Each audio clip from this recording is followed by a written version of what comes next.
السلام عليكم ورحمة الله وبركاته. أصحابتك وحرن جنال كمركز السود واضح آدي آدم هتسنتهين maanta waa 4 bisha 3 ee March sanadka 2025 Ramadaan Mubaarak ayaan idin leeyahay meel kasta oo aad ku soonteen muuqaalkan waxaan rabaa inaan idin kula wadaago maxkamadii magaalada Minneapolis uga socotay haweeneydii madaxda ka ahayd ururka Feeding Our Future ee Amy Back iyo Salim Saciid oo isaguna milkiilayaasha maqaayadda Safari kamid ahaa oo toddobaadkii ugu dambeeyay gashay hadaba maalmihii ugu dambeeyay yaa marqaati ahaan loo soo istaajiyay maxkamadda oo gabagaba hadda maraysa Trump oo mar kale canshuurtii taarifka ahayd ku soo rogay wadamada Canada iyo Mexico iyadoo sidoo kalena uu ku kordhiyay Shiinaha waxaana durbaba ka jawaabay dowladda Shiinaha dowladda Canada waxay sheegtay inay ka jawaabayso arintaasna sidoo kale waan idin la socodsiinaya balse marka hore soo dhawaada ka fikir sababta aad ugu biirtay wadista gawaarida ma xornimada jadwalkaaga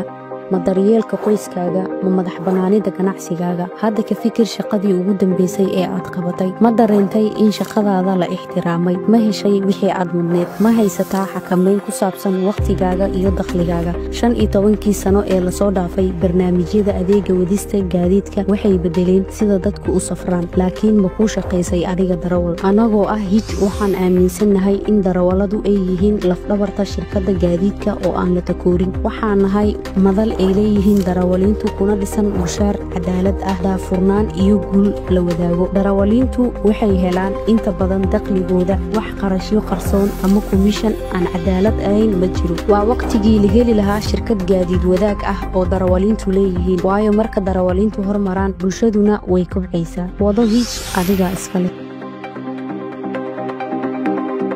umrada sanadkan Salama Group waxay idin haysaa adeegyo cusub waxaana kamid ah adeegyadaas hoteello u dhow labada xaram ee Makka iyo Madiina loogana lugeyn karo xilliyada salaada gaadiid aad ku soo booqan doonto goobaha muqaddaska ah ee lagu xusayo taariikhda islaamka baridda qaabka loo guto acmaasha umrada umreynta waalidka ama walaalka oo geeriyooday ama aan awoodin haddii aad tahay qof qaba baahi khaas ah xagga caafimaadka waxaan ka caawin doonaa gudashada acmaasha haddaba ku soo dhawow qiimo jaban oo ku raali gelin doona wixii dheer fadlan WhatsApp number eber 9645459287 mahadsanidin toddobaadkii ugu dambeeyay ayay ku jirtaa maxkamadda magaalada Minneapolis uga socotaa Amy Back haweeneydii madaxda ka ahayd ururka Feeding Our Future oo lagu eedeynayo musuqmaasuqa lacagtii 250 milyan ahayd waxaa maxkamadda la saaran Salim Saciid oo milkiilayaasha maqaayadda Safari kamid ahaa oo isagana labadooduba la doonaya in la cadeeyo in ay ogaayeen musuqmaasuqan si ula kacana ay u sameynayeen haddaba Amy Back ayaa waxa ay dacwad-oogayaasha isku dayayaan in ay cadeeyaan in Amy Back ay ka warqabtay in musuqmaasuqan uu dhacayo waxna ay ka qaban kartay laakiin waxba aysan ka qaban oo ay iska fiirsanaysay waxa shalay maxkamadda sargaal ka tirsan FBI-da oo baaritaanka ku sameeyay kiiskan marqaati ahaan loo soo istaajiyay waxaana la soo bandhigay fariin qoraaleedyo iyo waliba waxyaabo kale oo cadeynaya in Amy Back ay ogeyd arintan isla markaana sidoo kalena aysan waxba ka qabanin sidaas darteedna ay iska fiirsanaysay oo kaliya waxaana la soo bandhigay in qaar kamid ah meelaha cuntada laga bixinayo oo Feeding Our Future ay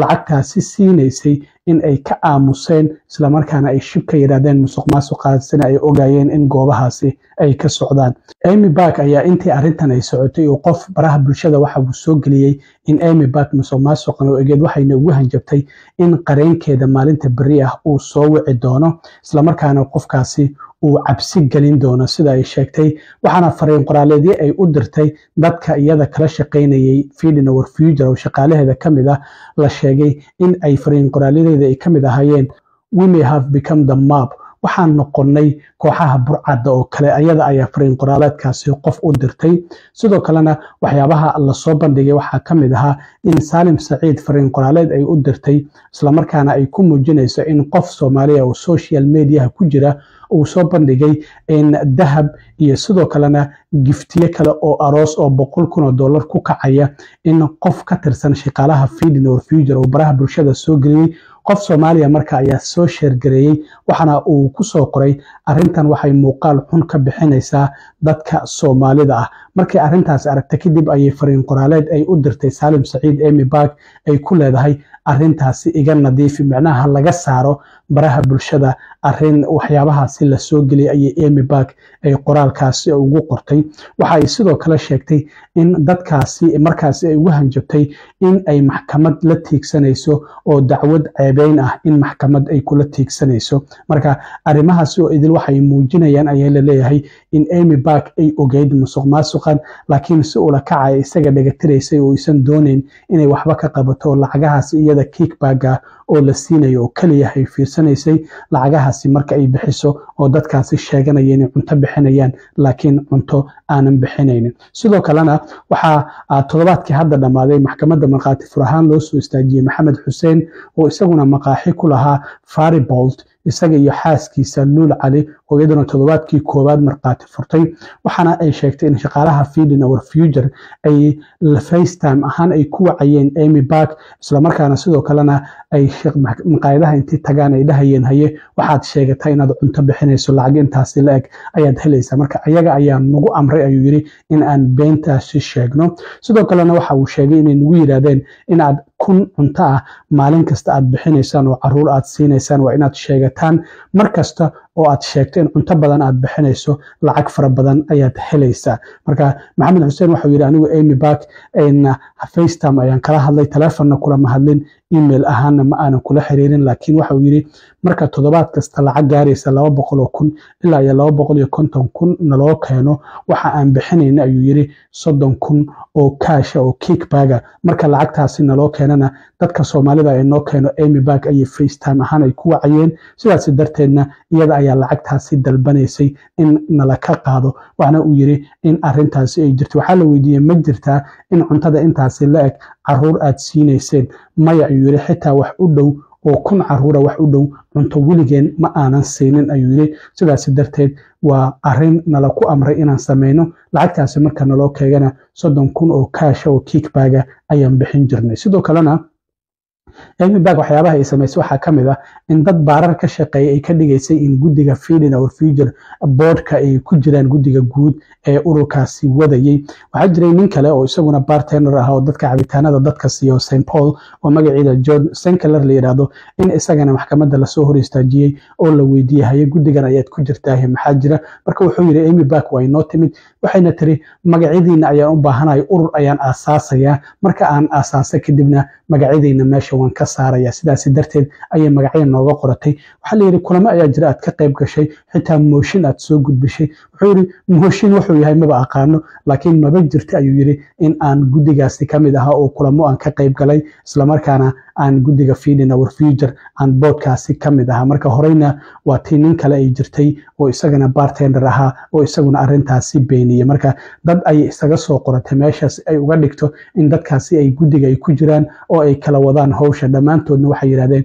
inagu waxba ma aanan ka ogin magacadeena sababta halkaasi loogu qoray kulamo aan ka qayb galnay ma jirto gudigaasina gabi ahaanba ma aanan kamid ahayn marka toddobaadkan ayay soo gabagaboobaysaa maxkamaddu marka ay soo gabagabowdo kiiska waxa gacanta loo gelin doonaa gudiga xeer beegtida oo 12 qof ah iyaga ayaa markaasi kala go'aamin doono in dambi ay leeyihiin Amy Park iyo waliba Salim Saciid markaasi kadib hadii dambi lagu helo xukunkana waqti kale ayuu noqon doonaa marka toddobaadkii ugu dambeeyay ayay hadda maxkamaddu ay ku jirtaa dhinaca kale Donald Trump waxaan ogeyn muddo badan inuu hakiyay taarifta ama canshuurtii 25% wadamada Canada iyo Mexico uu ku soo rogayay kadib markii ay sheegeen in xuduudda ay ka ilaalinayaan daroogada iyo dadka sharci darrada ah ee dhinaca Mareykanka u soo gudbaya 10,000 ciidamada ay Canada geeyeen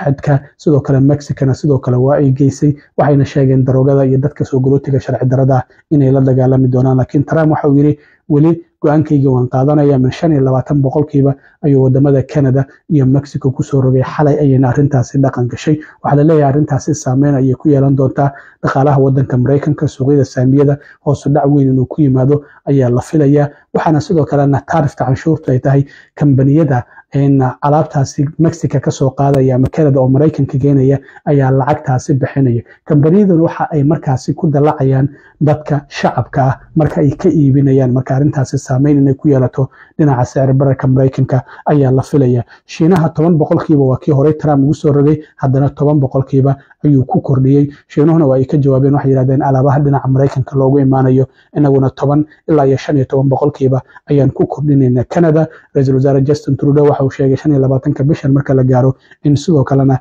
ay canshuur ku soo rogayaan alaabaha dhinaca Maraykanka uga imaanaya. Marka ma laga yaabaa in haddana wada hadal kale uu dhaco oo Canada iyo Mexico iyo Maraykanka ay ku heshiiyaan in canshuurahaasi la joojiyo, isla markaana beddelkeeda waxyaabo kale ay ka wada hadlaan oo ay ka heshiiyaan. Marka waan arki doonaa sidoo kalena arrimahaas waxyaabaha ka soo kordho, laakiin saameyn weyn ayaa dhaqaalaha guud ahaan caalamka ay ku yeelan doonta ayaa la leeyahay. Arrintan aad iyo aad u mahadsantihiin asxaabta. Intaan mar kale kulmi doono waa saaxiibkiin Cilmi Waaro idin la sida iyo nabadgelyo.